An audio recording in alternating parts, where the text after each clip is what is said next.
Back to the Ahnameh of Ardashir, the Pannameh of Nushirwan, the Kabusnama, the Nizam al-Mulk Siyasatnama. It also, Al-Ghazali and many others, they say as long as Deen and Dad, Deen and Dawla are balanced, there is harmony.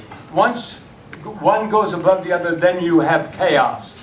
You see, it is, I think it's very important.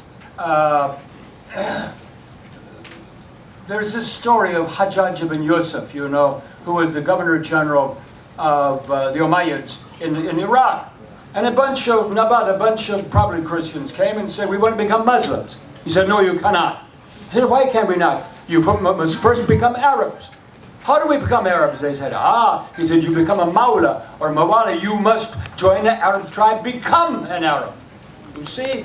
So there's a difference here between what we have, this great 3rd and 12th century, 3rd and 4th centuries of Islam, 9th, 12th centuries of our era. They have created the golden age of Iran, international, true Islam. It's not me who says that, incidentally. I'm not the one who said it. It's Ibn Khaldun and his Muqaddamah. He's the one who takes, he says, the Iranians did. The Iranians broke the bondage between Islam and Arab into a world, into an international religion. And that, I think, is very important, in my opinion, to that.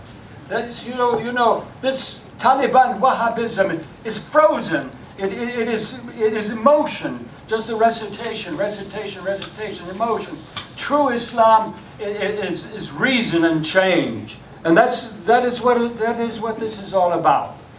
This is what it is. I think that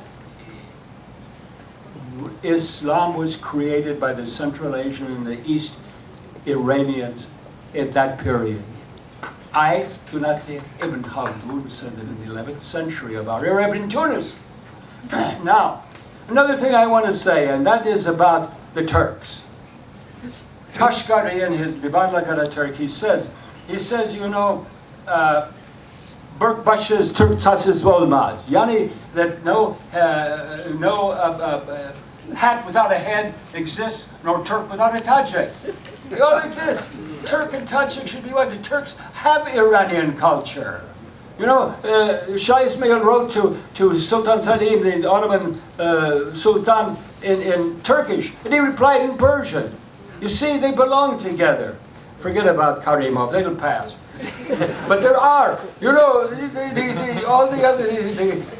Turks all support, and they're part of Iranian culture. And they should, in my opinion, I wish that they should be invited too. You know, now, you ask me, why? Why is it that in that period, as I told you, where Bukhara, Samarkand, Balkh, Tabriz, these are the centers of learning. Why not? Why not Rai, Hamadan, Isfahan, and Shiraz? I think it's a very important reason behind it. You see, in the Persian part of the Iranian world, everything society was frozen. Either you were Zoroastrian, a descendant from the Sasanian Empire, or you were Arab. You were one or the other. It was kind of a ghetto. Not in Central Asia. Those people had everything. They had all religions you wanted. They had Islam, they had Christianity, they had Buddhism, they had Zoroastrianism, they had Manichaeism, they had shamanism, and all that kind of thing. But it wasn't religion that was important. It was trade and commerce, and they were free. They were free. I think that is why Central Asia is so important. You remember that, and I always told my Tajik friends and my Afghan friends, you have to hark back to the Kushans. The Kushans were the most important people pre-Islamic period, like the Emeritus for the Iranian. It's very important, in my opinion. But I tell you, this is society, the different kind of a free society. It was freedom. It was truth and freedom that existed under those conditions. Forget about Sunni, Shia, and all this stuff. It is Islam, the essence of it, with all of the wonderful things, the Sufism, everything we have. This is part. This is Islam. It cannot be frozen. It cannot be frozen. It will always be progression. So that's all I have to say. May the force be with you on New Year's Day.